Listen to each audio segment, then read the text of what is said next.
Boa tarde a todos, obrigado por terem vindo. Essa é uma reunião muito mais para compartilhar algumas ações que a gente vem fazendo. Acho que todos aqui me conhecem, para quem não conhece, o professor Marcelo eu conheci agora há pouco, né? Eu sou Denise Abreu Lima, sou docente aqui do UFSCar já há um tempo. Não conta não, você tem que contar também.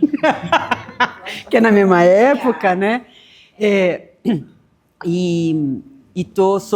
Estou à frente da coordenação nacional da Rede Andifes Idiomas Sem Fronteiras e com alguns projetos e com a oportunidade que nós tivemos dessa reunião de trabalho, né, do núcleo gestor dessa rede, está aqui reunida na UFSCar. A gente achou oportuno compartilhar com a gestão algumas ações, porque senão a gestão sempre fica vendida, né, Jesus? Tudo acontece e a gestão é a última a ficar sabendo. E como era uma reunião com muita gente, né, já tinha muita gente de fora, a gente resolveu fazer um convite mais fechado para a gestão, para compartilhar essas ações. Para facilitar o processo e não ficar uma apresentação cansativa para todo mundo, né, eu vou apresentar as pessoas aqui, para ser mais rápido, e a ideia é partilhar duas grandes ações que a gente está articulando aqui dentro da UFSCar, né, a UFSCar como interlocutora. Então, nós vamos ter uma primeira parte, a gente vai ter um pequeno intervalo para comer umas coisinhas aqui e conversar, e depois nós teremos uma segunda parte. Não é para ser uma coisa extensa e para criar esse espaço de diálogo e de sugestões, principalmente da equipe aqui da UFSCar, né? Então, como eu já falei, né, eu sou a coordenadora nacional da Rede Andifes Idiomas Sem Fronteiras. Na minha apresentação, depois do intervalo, eu vou apresentar um pouco sobre como isso se configura para que as pessoas que não estão muito afinadas com o processo consigam compreender. É uma gestão nacional de uma rede de especialistas de línguas. Então, eu tenho aqui presente o professor Valdenor Moraes, que é atualmente pró-reitor de graduação da Federal de Uberlândia, mas já foi Relações Internacionais, já foi diretor do Segrifes por 2 gestões, já foi zilhões de vezes pró-reitor de alguma coisa dentro da instituição dele, e esteve me assessorando desde o início da criação do Idiomas Sem Fronteiras lá no MEC. Então, a gente coordena nacionalmente. Depois, nós temos a gestão nacional de cada idioma. Nós temos 7 idiomas representados dentro da rede. Então, nós temos, vamos lá por ordem, né? Nós temos o alemão, o professor Tiago Vitti Mariano, que é da Federal do Paraná. Nós temos de espanhol a Isadora, que é a coordenadora nacional do espanhol, aqui da UFSCar. O professor Fabrício Mota, que é da Federal de Sergipe. Espanhol, francês, eu vou sempre senão eu me perco. Heloísa Albuquerque Costa, que é a nossa coordenadora nacional do francês, pela USP, inglês agora. Então, temos a Elaine Santos, que é da Federal de Sergipe, a nossa coordenadora nacional do inglês. A coordenadora nacional adjunta é a Camila Hoffling, aqui também docente do DL, aqui da UFSCar. Inglês, italiano, Alessandra Caramori, que é da Federal da Bahia, nossa coordenadora nacional, Paula Freitas, que também é coordenadora adjunta do italiano da USP, inglês, japonês, o professor Luiz Gardenal, esteve presente até ontem, mas ele teve que viajar, porque ele tem uma viagem para o Japão sexta-feira, então ele precisou se ausentar, que é da Federal do Paraná também, e a professora Alice, que é a sua adjunta lá na UNB. E temos o português para estrangeiros, né, a coordenadora nacional Iranildes, que é da Estadual da Feira de Santana, e a professora Viviane, que é da UEL de Pelotas. UEL de Londrina, opa, já misturei tudo. Estadual de Londrina. O Lucas, que é o coordenador adjunto do alemão, que é de Pelotas, né? Falei, eu sabia que tinha uma da FIPEL, né, aqui. Essa é uma das configurações da gente ter coordenadores nacionais de diferentes instituições, diferentes regiões, para a gente ter essa visão mais ampla nacionalmente e ter, obviamente, uma representação Andifes. Vocês podem perceber que não só em federais, mas estaduais também, né?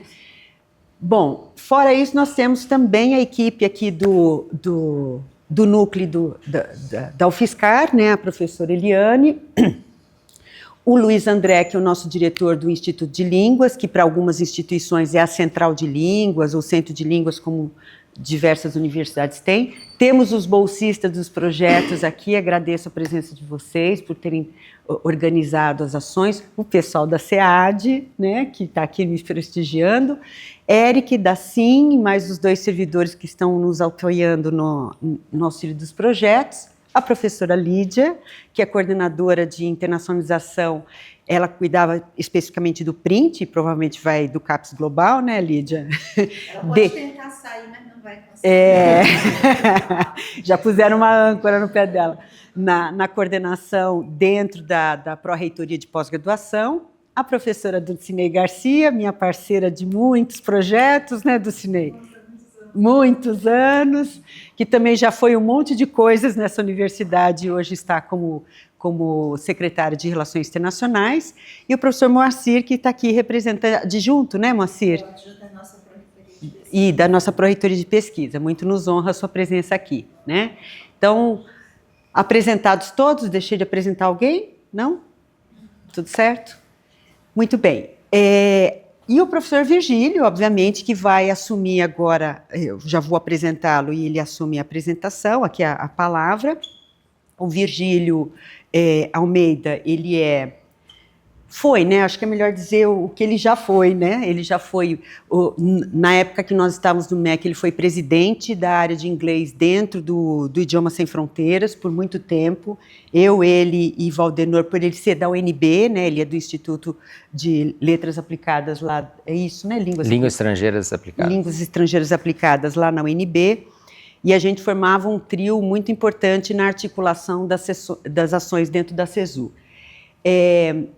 Aí ele foi para Relações Internacionais, ficou um tempo nas Relações Internacionais, aí foi diretor de Segrife junto com a equipe do Valdenor, e obviamente fez uma série de levantamentos importantes para a internacionalização, na época que eles estavam nos Segrifes, e a hora que ele sai da gestão, eu falo, escuta, você não quer fazer um pós-doc pensando num portal de internacionalização para o Brasil, assim? Ele falou, acho que vai ser legal eu me afastar um pouco, me dedicar à pesquisa, porque a gente fica na gestão, a gente quase depois não consegue fazer pesquisa, né? Então, ele é o nosso pós-doc aqui na UFSCar, com muito orgulho, tenho ele aqui como parceiro, e conseguimos, eu acho que é muito importante explicar esse contexto para vocês. Em 2015, quando eu estava assessorando o secretário na CESU, eu e Valdenor, por conta dessas demandas internacionais, do Ciências Sem Fronteiras, do Idioma Sem Fronteiras, nós fizemos um projeto e apresentamos para o secretário à época, que era o Paulo Speller, para fazer um portal de internacionalização do ensino superior no Brasil, né? Um Study in Brazil. Todo mundo achou lindo a proposta, a CAPES adorou, todo mundo gostou. Só que morreu no gostar, né? Chegou, não é a prioridade agora, não é o momento, não sei o quê, e esse projeto ficou engavetado. O ano passado, numa articulação lá dentro da própria CESU, eles perguntaram se a gente não tinha algum projeto de internacionalização, nós puxamos e falamos assim, nós temos isso aqui é importante para a gente fazer. Então, eles estão financiando essa ação, que eu acho que é super importante, e trouxemos, então, para o âmbito da UFSCar, o desenvolvimento desta ação. Então, além de ser um projeto que está sendo articulado via fundação, ele também é objeto de estudo de pós-doc do professor Virgílio. Neste meio do caminho, ele vai continuar fazendo pós-doc, mas agora talvez não com uma dedicação 100% a ele, como ele desejava, porque ele está sendo chamado para assumir um cargo de governo, tá certo? Então, ele sai de uma situação em que ele ia ter total dedicação ao portal e vai estar num setor de internacionalização que, para nós, é super essencial ter uma pessoa com essa visão de internacionalização e línguas dentro da CESU. Aguardando cenas dos próximos capítulos, né? Porque esse processo de nomeação é uma coisa bem delicada, mas logo em breve ocorrerá. A CESU, muito ciente de que isso não é pouco trabalho, então ela contrata um consultor Unesco, que é o Mário Nunes Alves, que é aluno da casa, que já foi um aluno da casa, né? Então, uma pessoa que se formou... Excelente qualidade no curso. Se forma em letras aqui na UFSCar, no DL, trabalhou junto com a gente na SEAD, na formação de tutoria, na UAB, logo nos princípios, trabalhamos eu, Mil, Valéria e ele na organização da tutoria da UFSCar, né, dos cursos UAB. Depois ele foi para a EAD do mundo, literalmente, e retorna agora... Não, o Bom Filho sempre retorna a casa, retorna agora para nos auxiliar na construção desse portal. Então, ele é um consultor da Unesco atuando junto à CESU e para dar o apoio aqui para o UFSCar que a gente precisa. Então, contextualizado, agora eu passo a palavra para o Virgílio. Agradeço muito, Virgílio, você ter assumido esse desafio aqui junto com a gente. Obrigado. Precisa mesmo de microfone, gente? É porque elas precisam... Não, elas estão gravando aqui, mas esse aqui... Acho que não. Não? Acho tá que ok.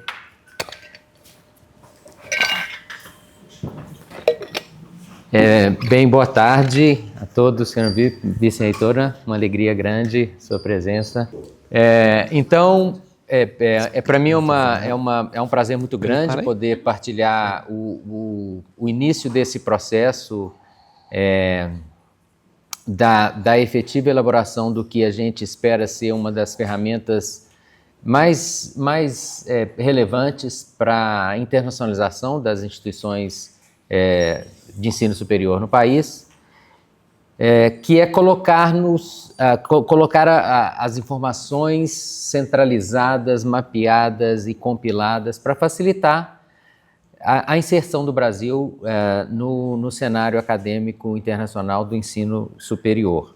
Então, um pouco do contexto, a professora Denise já falou, né, a rede Andifes, a rede ISF, a rede Andifes e ISF surgiu lá em 2013 como Idiomas Sem Fronteiras, como Inglês Sem Fronteiras, virou Idiomas Sem Fronteiras, para responder uma demanda específica do programa Ciências Sem Fronteiras, e oferecer a proficiência acadêmica em língua inglesa e outros idiomas para a comunidade, né?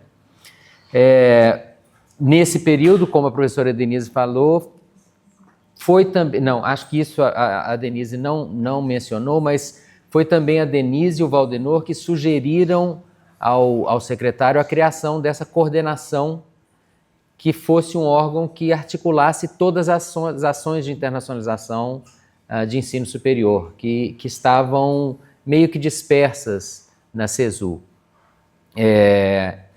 Esse órgão foi criado, né, a SEGAI, com o nome, não foi o nome original que vocês sugeriram, mas no final foi a Coordenação Geral de Assuntos Internacionais, e nesse período foi feita essa proposta desse portal que foi engavetada e ficou um tempo engavetado, né? Eu entrei como vice-presidente do Inglês em 2017, trabalhei com a Denise e o Valdenor até 2019. De 19 a 24 fui secretário de Assuntos Internacionais da UNB e tive a oportunidade de trabalhar com o Valdenor no Segrifes, na direção do Segrifes por 4 anos, de 19 a 22. 3 anos, né? E no final do ano passado, então, a Denise me convidou para que apresentássemos esse projeto de pós-doc para a SEGAI, que é a coordenação que eles haviam sugerido, que foi criada, para a efetiva criação desse portal como um estágio pós-doutoral aqui na SEAD, com o apoio da SIM também para a parte técnica, né? Então, a SEGAI abraçou a ideia, então, além de patrocinar com o TED, né, que veio para cá para possibilitar pagamento a bolsistas e ações, também com um valor para consultor, que foi o Mário, que está aí nos ajudando também nessa parte de configuração técnica desse portal. E mês passado, então, eu fui convidado para assumir exatamente a SEGAI, que é quem está patrocinando tudo isso, né? Então, depois de refletir e conversar com muitas pessoas, decidi aceitar esse desafio, mas não desejo me afastar do pós-doc. Então, eu desejo me manter na pesquisa e agora eu estou lá dentro para efetivamente colaborar para que isso realmente saia, para que a gente tenha implementado esse portal, se Deus quiser, no próximo ano, né? Se Jesus ajudar, os dois. Tô vendo que todo mundo aqui é de fé, gente. Para que a gente consiga Tô gostando. colocar isso no ar. Bem, o portal se justifica, né, pelo contexto que estamos, né? A gente precisa efetivamente trabalhar para efetivar uma política de internacionalização e dar mais visibilidade para o nosso país, né? Sabemos dos desafios que temos à frente de nós, né?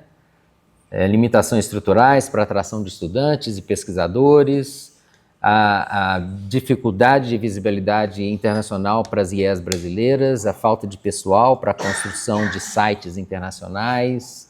A gente trabalhando no Segrifes por tanto tempo, sabemos das diferenças, da assimetria da internacionalização nas diversas instituições do país, né? Nós temos instituições que estão bastante avançadas, o FRJ, o FMG, o FPR, o URGS, que tem recurso, né, tem pessoal, e outras que estão ainda engatinhando no processo. Temos as estaduais, que têm seus próprios desafios, as municipais,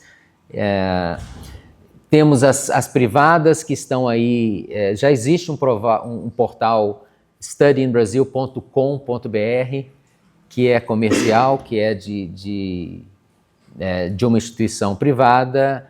Então, a gente precisa reunir e mostrar a força que temos, né, as vantagens que temos, né, e que são grandes vantagens e o mundo não sabe, né, dessas possibilidades. Então, a gente busca uma maneira de dar mais visibilidade às várias ações que governos e entidades no país promovem e desenvolvem, né? O PEC-G e o PEC-PG, que estão fazendo 60 anos esse ano, é um dos programas mais bem-sucedidos e que tem governos aí fora que não sabem das informações. E tem estudantes interessados que não acham o caminho das pedras, né, para poder participar. Então, esse portal tem esse intuito, né? Então, a finalidade está aí bem clara: divulgação articulada das ações, programas e projetos de internacionalização. O foco é no público nacional e internacional. Objetivos estratégicos. De cara, é um portal que vai sair quadrilíngue, então não é a tradução de máquina, a tradução do Google, é um portal que vai ser elaborado em português, inglês, francês e espanhol, para consolidar e dar visibilidade às IES brasileiras e dar um lugar que o Brasil merece, né? Nós participamos, durante esse tempo todo, tivemos a oportunidade de participar de várias feiras internacionais e a gente vê países em desenvolvimento como nós e não tão atraentes, não sei, mas que pareciam não ter a capacidade que nós deveríamos ter, e eles se vendem de maneira, se apresentam, não se vendem, né? Mas se apresentam de maneira muito mais organizadas do que nós, né? Estandes, o Chile tem, a Costa Rica tem, Colômbia. Paraguai, Colômbia, e nós somos timidamente mostrados nessas feiras, né? Não vamos comparar com Não precisa comparar com Canadá, com Japão, China, Coreia, que tem estandes assim, absolutamente, Turquia, né? Não dá para comparar, mas dá para a gente nos mostrar de maneira mais organizada. Então, queremos sim consolidar a inserção do Brasil no mercado que é pujante, o mercado de internacionalização na academia. E talvez a gente está aí num momento crucial que é com essa tendência dos Estados Unidos fechar a porta, né, para estudantes internacionais, e vai abrir um vácuo aí, quem sabe a gente pode colher alguns frutos disso aí, né? E essa ação tem um alinhamento com o Plano Nacional de Educação também, responde a metas 12.12 e 13.7, né? Fomentar a mobilidade estudantil e docente internacional e promover consórcios e visibilidade nacional e internacional de ensino, pesquisa e extensão.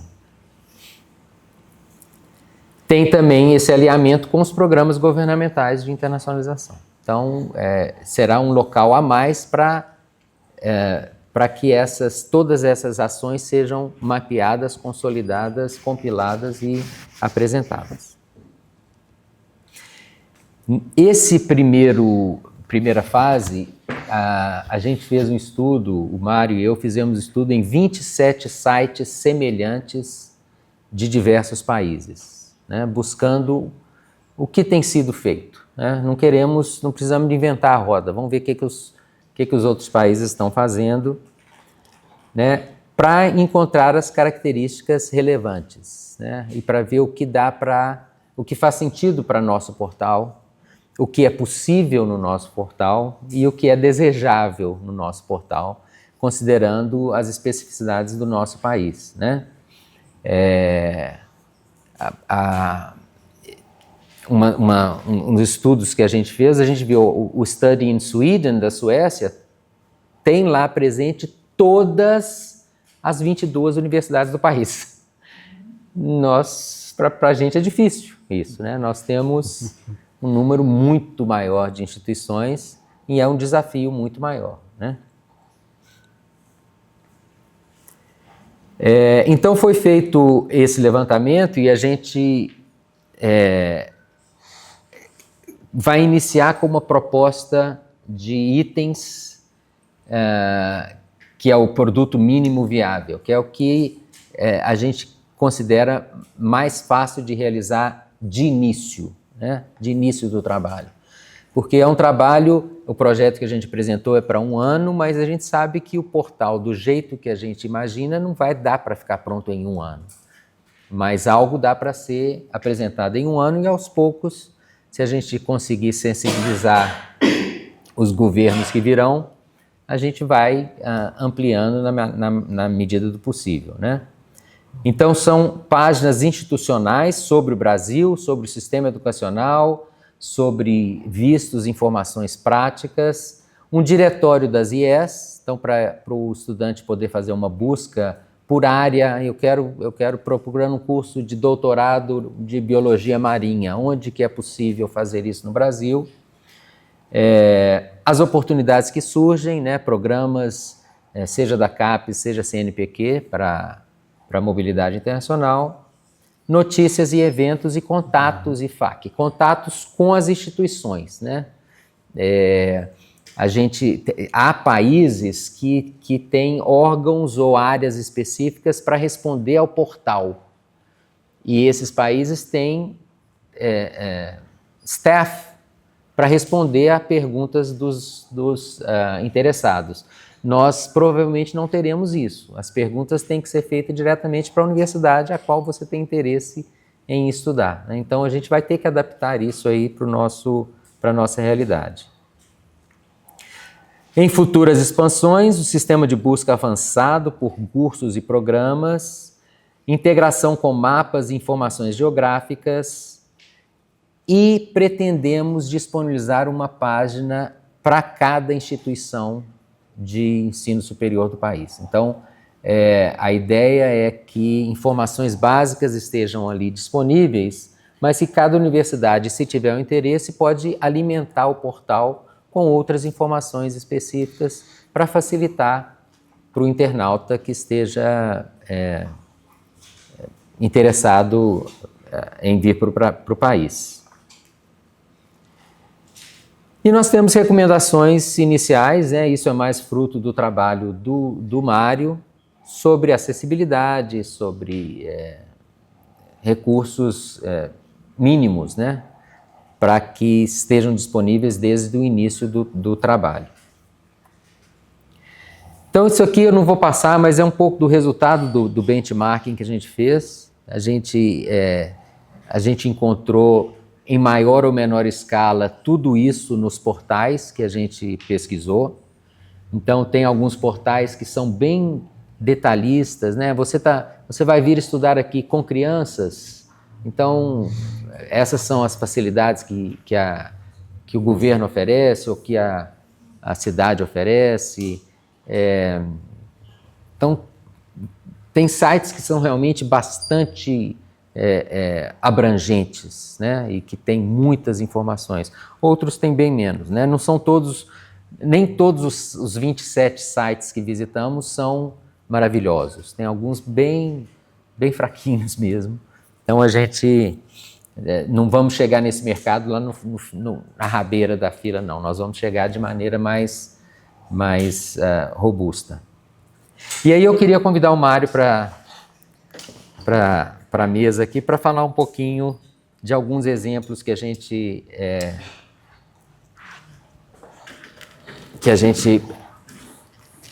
pensou para partilhar com vocês de alguns dos sites. Eu não sei o que você está falando não, cara. Isso aí não...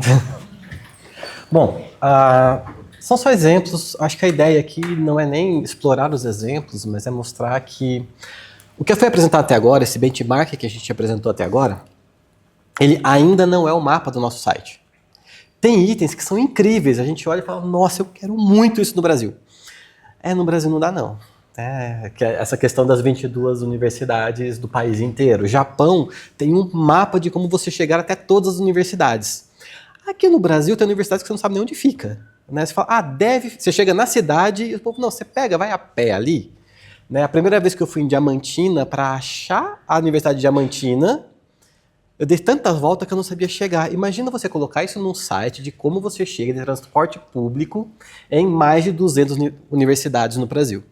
Vai ficar um pouco complexo. Que é um continente também. Exato. Exatamente. Exato. É a nossa realidade, um país continental com uma diversidade muito grande. Então o benchmark, na verdade, aqui, e os exemplos que a gente vai mostrar, eles sentam no ombros dos gigantes. Então, como a gente olha o que já está bem feito e o que a gente consegue fazer sem ficar 1, 2, 3 anos criando a roda com tanto carro na rua. Então, o primeiro aqui, o da Alemanha, ele tem uma cara que, sinceramente, eu não gosto. Então, assim, eu já entro nele e falo, pelo amor de Deus, não consigo navegar nisso. E aí, entra outras pessoas que falam, nossa, que lindo. Então, opa, peraí, teremos um problema de usabilidade, teremos um problema de design. Ou não, porque novidades, que não estão nessa apresentação ainda, mas novidades de ontem, graças a esse povo incrível da SIM, que já nos deu um horizonte absurdo, falaram, olha, vocês têm certeza que vocês querem fazer esse site mesmo? Fazer no sentido de, querem criar do zero? Você quer colocar um design para fazer esse site? Depois, alguém para definir fonte, cor, depois fazer back-end, front-end e tudo mais? Não, estrategicamente dentro do Brasil, use o gov.br. Então, se conseguirmos, com alguém no Mac, se conseguirmos um gov.br, nós ganharemos 1 ano de desenvolvimento, mais que isso, porque o gov.br já é um CMS, ele já é um módulo de websites já é um website com módulos. Então eu vou chegar lá e falar, eu quero ter um banner desse gigante do Say Hello to Brasil. Ok, existe esse módulo lá dentro? Existe. Então eu vou colocar uma foto bonita ali e vou colocar esse módulo lá. Eu quero que isso seja acessível. Todos os sites do governo já são. Mas todo gov.br que eu entro é horrível, é ridículo, eu tenho raiva de navegar neles. Boa parte eu também tenho. Só que quando você navega um pouco mais, você percebe que não é culpa do módulo em si. Tem outros que são ótimos. Ótimos talvez seja um exagero, mas tem outros que são muito bons. Eu esqueci o nome daquele dos hospitais. EBSER.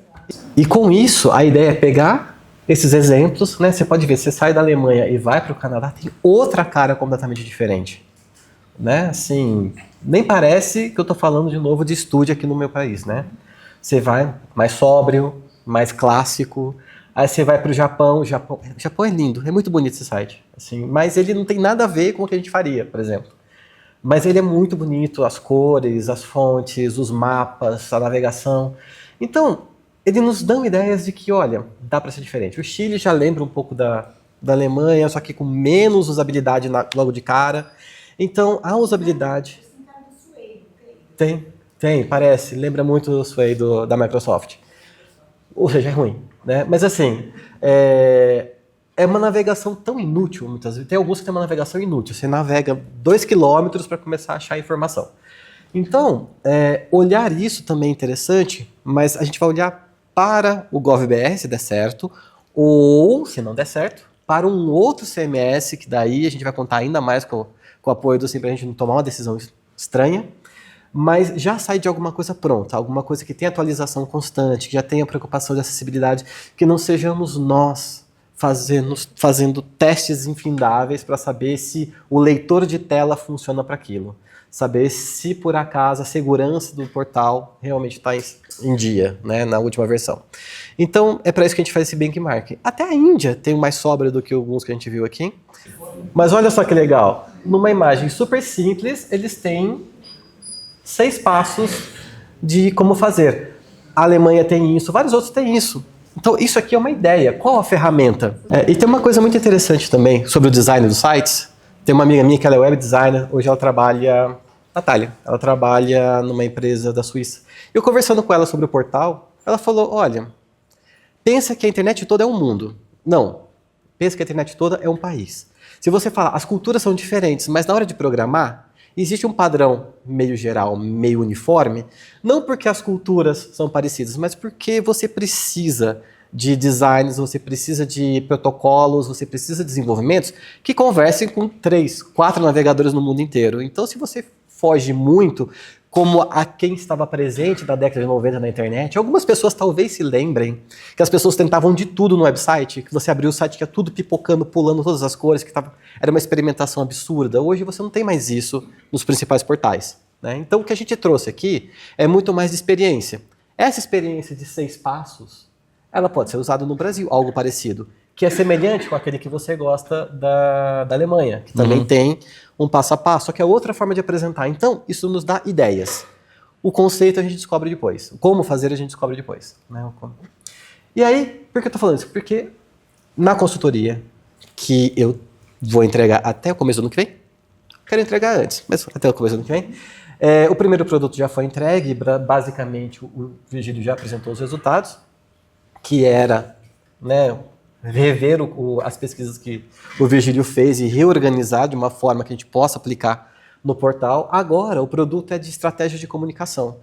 Esse é divertido, que é conteúdo e estratégia de comunicação. O que tem que estar lá dentro? Quais são as ferramentas de comunicação? Quais são os fluxogramas que essas ferramentas de comunicação precisam considerar? Né? Como é que eu vou considerar que uma instituição vai se comunicar naquele portal? O que fica na página dela? O que vai para o portal principal? Quais são as prioridades? Como é que você tem acesso? Qual é o mapa das pessoas que alimentam isso? O que é uma informação? Então, esse mapa é um produto que tem que sair agora. Para que no produto 3, e esse vai ser o mais divertido, é o documento final falando, olha, a receita do mapa combinado com todo mundo vai ser mais ou menos essa. E aí vai contar muito com toda a articulação que vai ter que ser criada com todo mundo para saber o que conseguimos fazer de fato para esse portal. Numa primeira versão, qual é a primeira versão? O mínimo viável. Qual é a segunda versão? Quais são as aplicações que a gente pode pedir para melhorar, para criar, para desenvolver? Qual é a terceira versão? Quais são as novas formas de interagir com esse site, de acesso, quem são as pessoas que podem alimentar isso? Então, tudo isso nós precisaremos de fluxo de projeto minimamente escrito para guiar quem for tocar isso, independente de qual instituição, independente se for no MEC, se for numa instituição aqui ou alguma parceira. E é basicamente essa a ideia da consultoria. Porque o portal, depois que eu coloquei no ar, qual é o fluxo para que isso se mantenha? E aqui eu devolvo para você, que esse povo aqui é você que vai conversar Esse ano, Pois é, então a gente está bem ciente que é algo que não depende, não tem como depender de um grupo pequeno para ter sucesso. A gente, é claro, precisa do apoio do governo e, voltando rapidamente, vocês separarem aqui, tem o selo lá da... Preciso de óculos. Tem o selo aqui em cima do Ministério da Educação da Índia, vocês podem ver. Tanto no Japão como também no Chile, não é no alto, mas lá embaixo tem. Então, aqui tem do governo do Canadá. Então, nem todos os sites possuem, os sites dos 27 que a gente visitou, possuem o selo de um governo oficializando aquele site e oficializando um apoio àquele site. O nosso, pretendemos que tenha o selo, pelo menos, do MEC, do MRE, do MCTI, do Ministério das Cidades e do Ministério de Turismo. Então, nós vamos buscar apoio de várias instituições para que consigamos, porque muita coisa, por exemplo, é importante, é interessante para um estudante que queira vir estudar aqui, saber um pouco sobre turismo também. Porque a pessoa que vem, ele quer fazer turismo. Uhum. Então, a gente não precisa de descabelar para criar páginas sobre turismo. Temos no Ministério do Turismo, vamos acessar aquilo ali. Vamos fazer com que o estudante possa... eu estou interessado em estudar em São Carlos? Beleza, quais são as opções em São Paulo para turismo de fim de semana? Eu estou em São Carlos, vou morar em São Carlos, para onde que eu posso passar um fim de semana para conhecer? Então, busca isso no Ministério de Turismo, busca isso no site, tem um site Viajar, Travel in Brazil, por exemplo. Então, buscamos a convencimento das pessoas para ter uma sinergia para trabalhar em conjunto com esse projeto. E precisamos também garantir a continuidade disso, a gestão disso ao longo do tempo, né? A manutenção disso. Queremos que as instituições abracem o projeto e alimentem o portal com informações de cada instituição. Mas tem que ter um grupo de pessoas acompanhando o site ao longo dos anos, né, para tratar de questões mais gerais em relação ao site.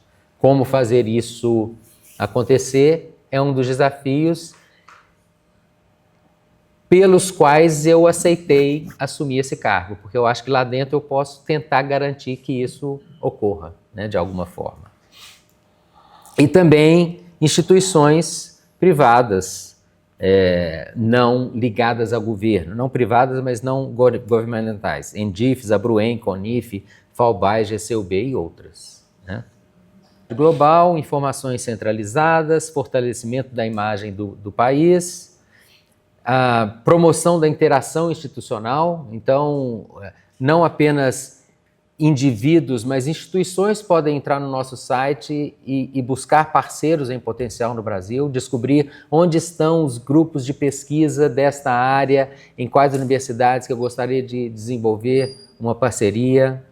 Ampliação e fortalecimento das redes acadêmicas, né?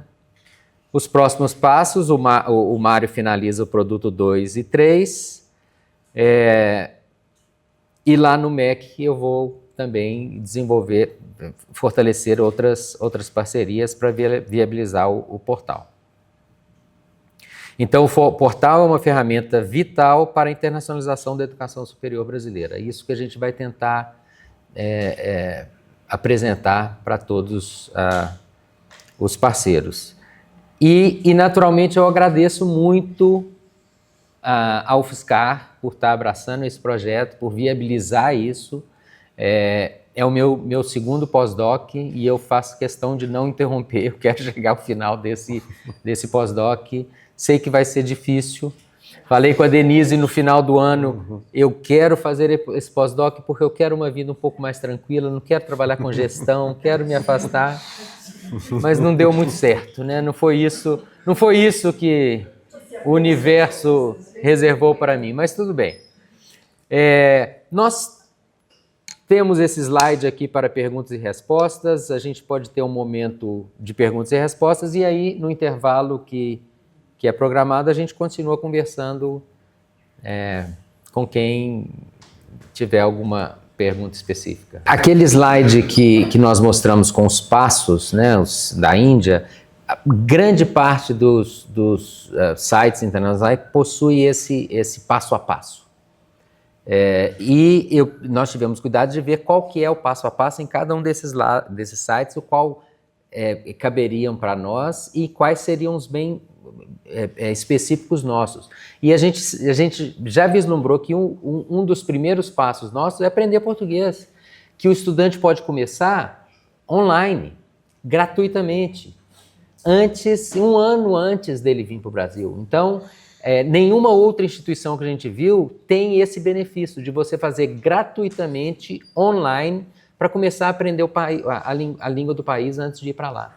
Então, isso já é um diferencial que teremos em relação a essa. O outro diferencial da maioria é o ensino gratuito.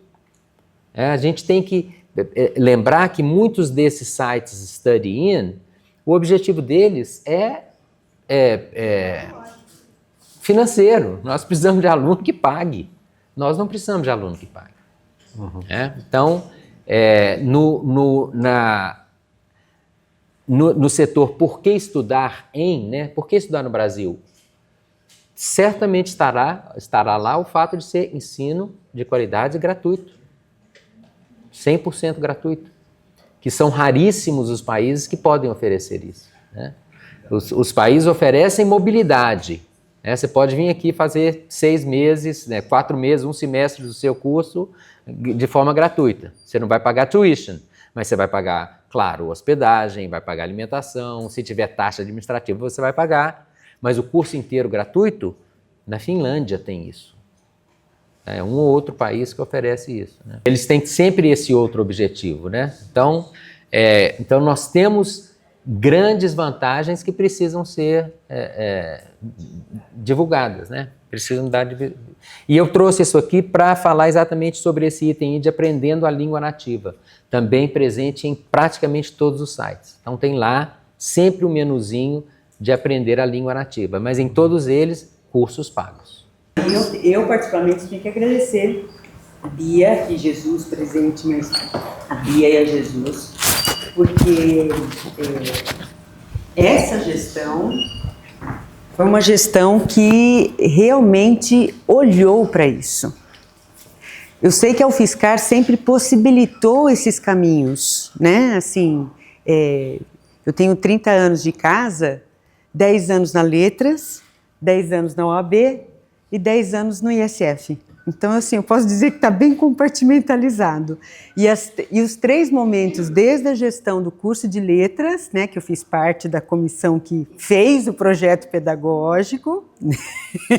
A UAB, eu tenho a minha relação aqui com a do Cinei já da UAB, da EAD, de toda essa estrutura que a SEAD hoje né, assim, ver os servidores que hoje são servidores foram nossos estagiários, então toda essa construção, e o próprio ISF que começou também sempre a UFSCar assim, não, né, vamos lá fazer isso tal, e de repente estamos nós lá, eu e Valdenor assumindo essa coisa gigante que se tornou o ISF, né.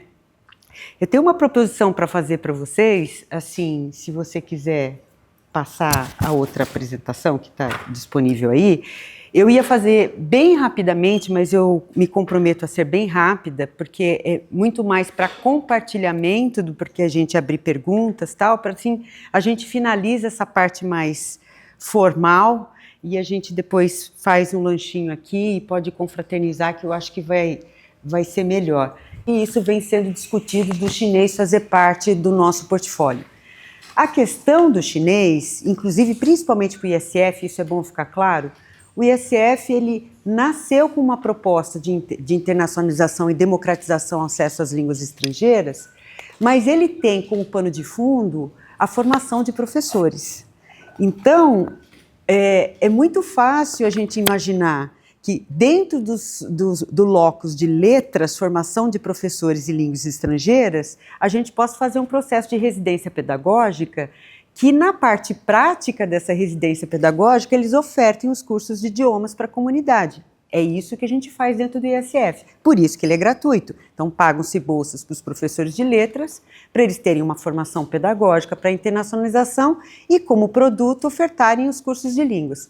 No modelo chinês, onde nós temos letra chinês? Ah, mas você pode trazer os professores da China. E o Instituto Confúcio? Não, ele é uma outra lógica, o Instituto Confúcio. Ele tem um espaço próprio, ele tem toda uma estrutura própria que não dialoga com as estruturas da instituição. É deles, que está cedido, está localizado dentro da instituição, mas eles não dialogam com os projetos locais.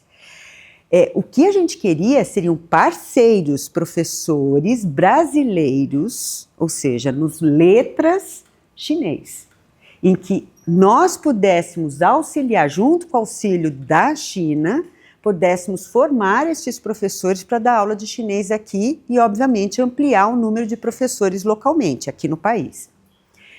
O que acontece? Há 10 anos atrás nós não tínhamos esse movimento, mas hoje nós temos uma configuração muito positiva, porque nós já temos 4 universidades, 2 estaduais e 2 federais, que já estão se articulando para abrir seu curso de letra chinês. E aí, como é que a gente coloca isso dentro do ISF? Então, foi graças a essa articulação, então nós temos aí a UFRJ, que está se articulando para formar o curso de letra chinês, a UFPB, que já teve aprovação e já está montando o seu curso. São 2 estaduais, né? Bom, tem a USP e tem a estadual, a UNEB, estadual da Bahia, que também já está articulada para a oferta de letra chinês. Então, tendo 4 instituições, pelo menos no Brasil, a gente consegue fazer um modelo muito semelhante ao que a gente está fazendo no japonês. O japonês, nós temos 5 instituições de letra japonês que ofertam japonês para o país todo. Então, nós não precisamos ficar duplicando letras de diversos idiomas, mas nós podemos, como rede, como que o ISF faz, dar essa força coletiva, né, para a gente poder fazer isso. Então, só para vocês terem mais ou menos noção desse cenário, somos hoje 64 universidades federais, 350 especialistas dos 7 idiomas, né, com 500 professores atuando no Brasil todo, já tendo atendido a mais de 57 mil inscrições. Então, nesses últimos anos, que eu digo desde que se constituiu a rede, mas que a gente começou a atuar dentro dessas ofertas coletivas, que eu vou falar um pouquinho mais, desde 2022, né? Cadê a Alisson? 22, né? Tá. Uma atualização. Agora, dia 24 de abril, vai haver a assinatura da parceria Andifes e Abruem para a rede ISF. Então, agora ampliando a rede ISF também para inscrição e credenciamento das estaduais. Então, nós damos um salto quântico aí de sairmos só das federais e estarmos juntos com as estaduais trabalhando nessa rede, né? Queria comentar também que a participação da maioria dos membros da rede ISF numa comissão, que é chamada de GTOI, o Grupo de Trabalho de Oferta de Idiomas, uma solicitação do ministro para se criar uma política de idiomas para o país, e essa política vai envolver os 7 idiomas, isso já é inédito no Brasil, porque todo mundo sempre falou inglês, e a gente já conseguiu isso graças ao ISF, dar essa visão de que internacionalização não se faz com um idioma só, né? Vai tentar falar inglês para comprar comida no supermercado no Japão. Você acha que não vai dar muito certo, entendeu? Você não vai nem entender o que está escrito no rótulo.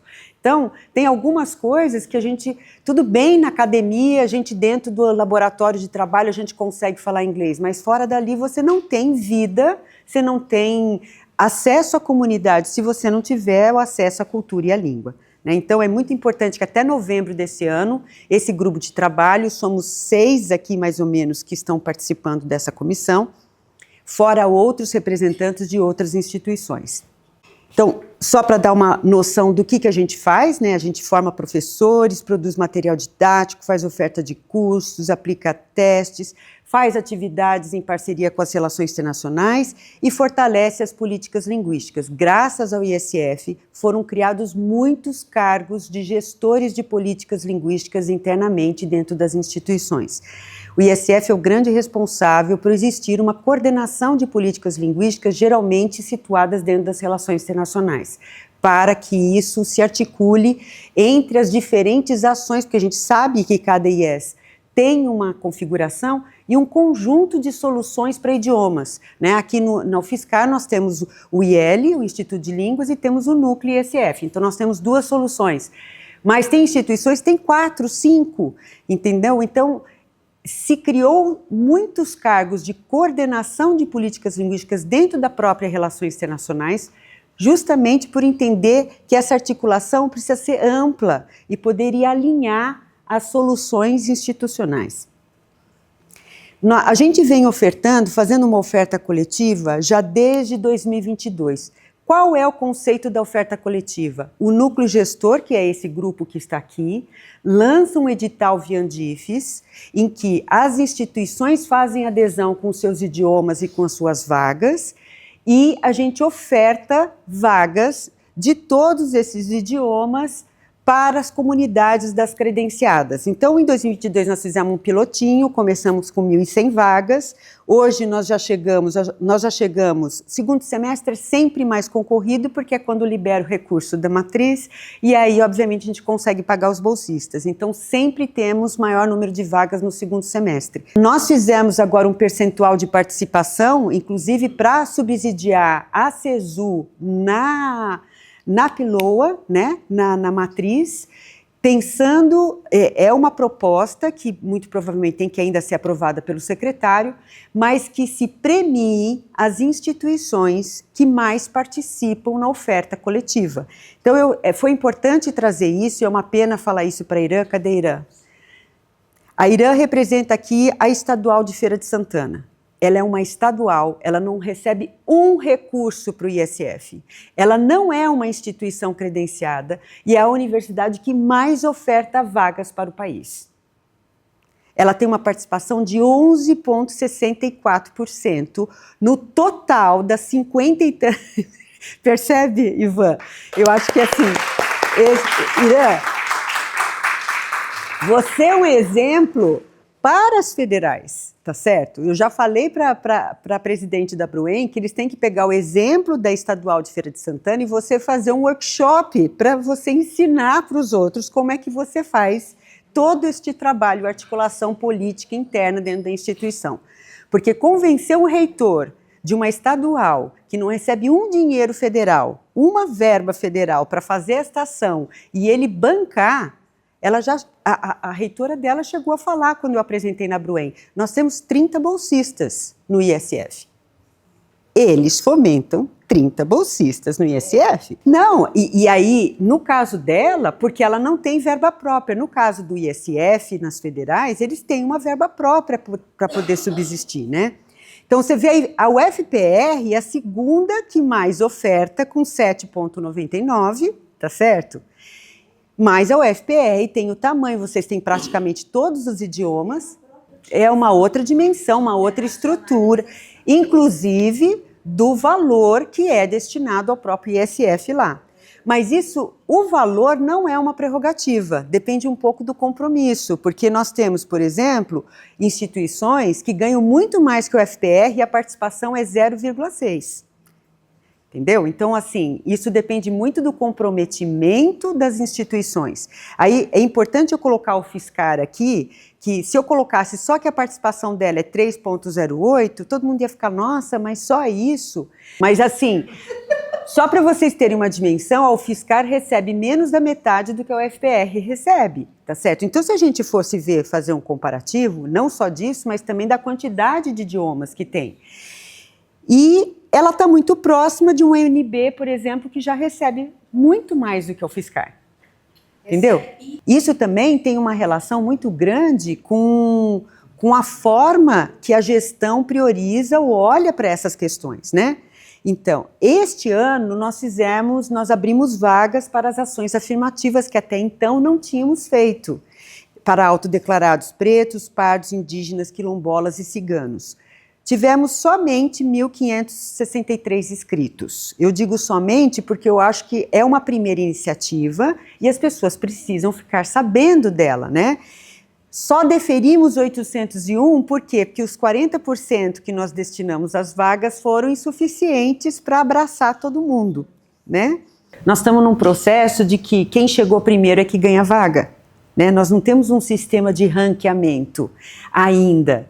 Então, tudo isso tem que ser desenvolvido, porque nós tínhamos isso lá atrás quando estávamos no MEC, não estamos mais no MEC, é outra realidade. Então, a Secretaria, assim, está nos ajudando a pensar essas soluções, né?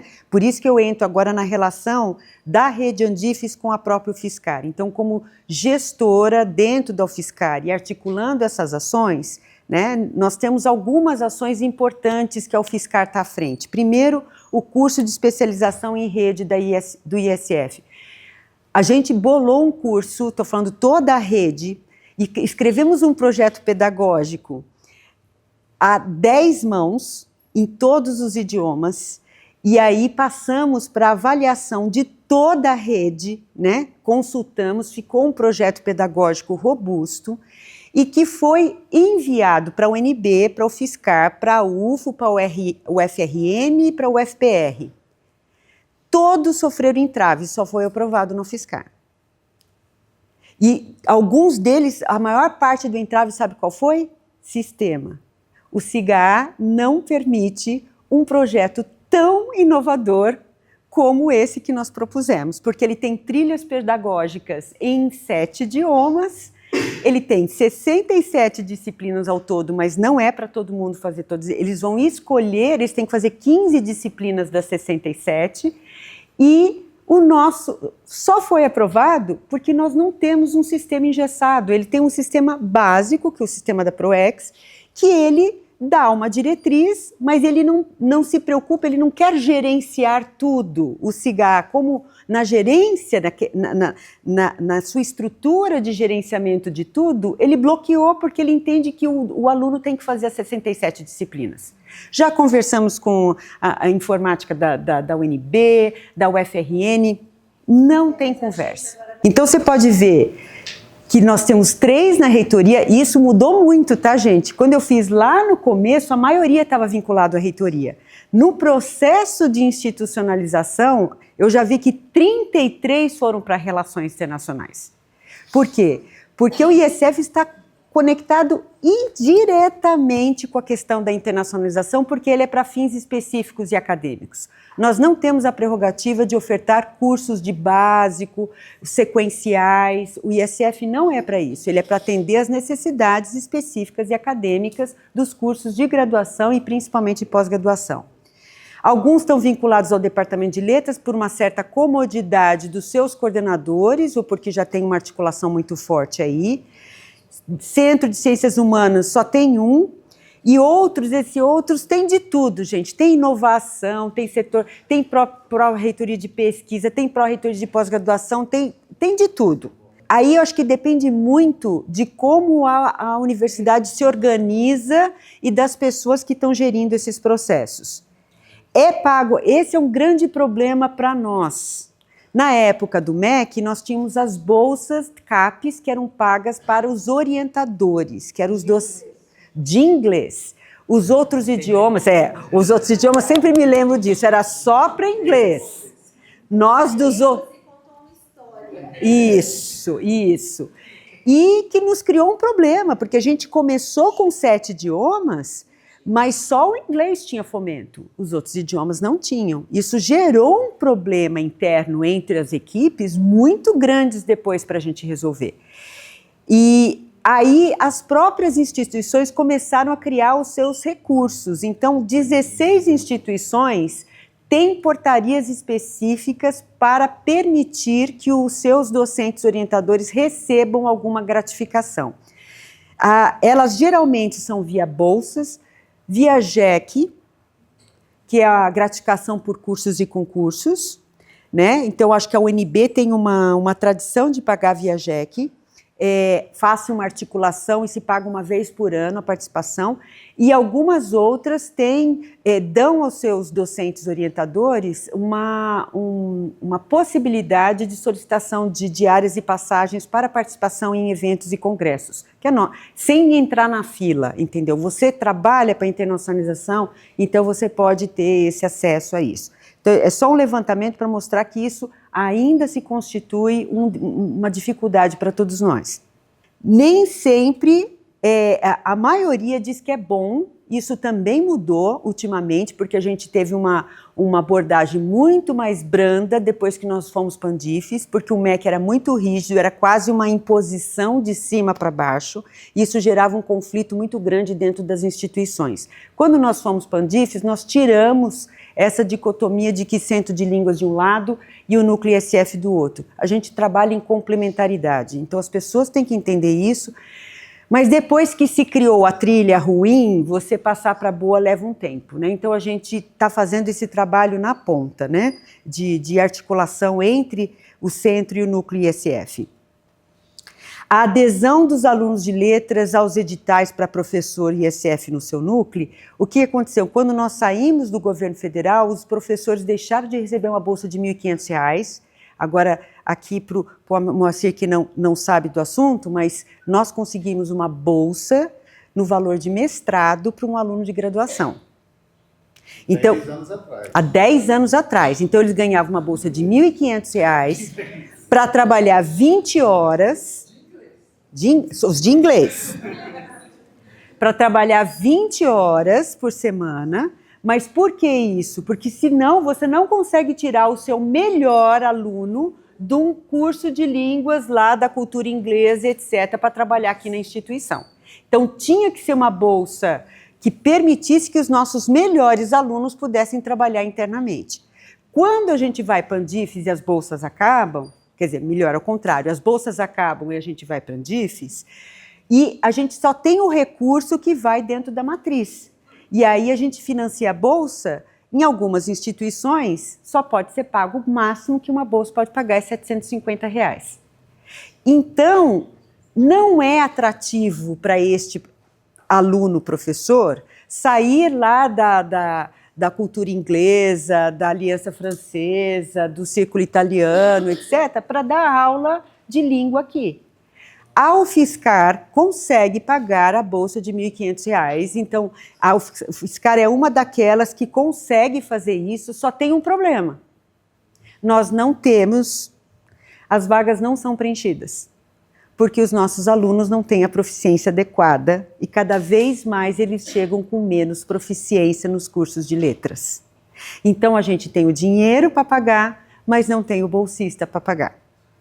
Em algumas instituições, eles têm o bolsista para pagar, mas eles não têm o dinheiro para pagar, porque só podem pagar no máximo 750. Então, isso é um problema Brasil que a gente tem que discutir no pleno da Andifes, porque, de alguma forma, algumas soluções precisam sair, né? E a falta de adesão, eles foram por várias coisas. Falta de interesse, falta de proficiência mínima, que é o que mais é o campeão de bilheteria, falta de valorização das ações da instituição, falta de visibilidade das ações do ISF, bolsas pouco atrativas comparada com outras iniciativas, enfim, tem uma série de problemas que a gente enfrenta.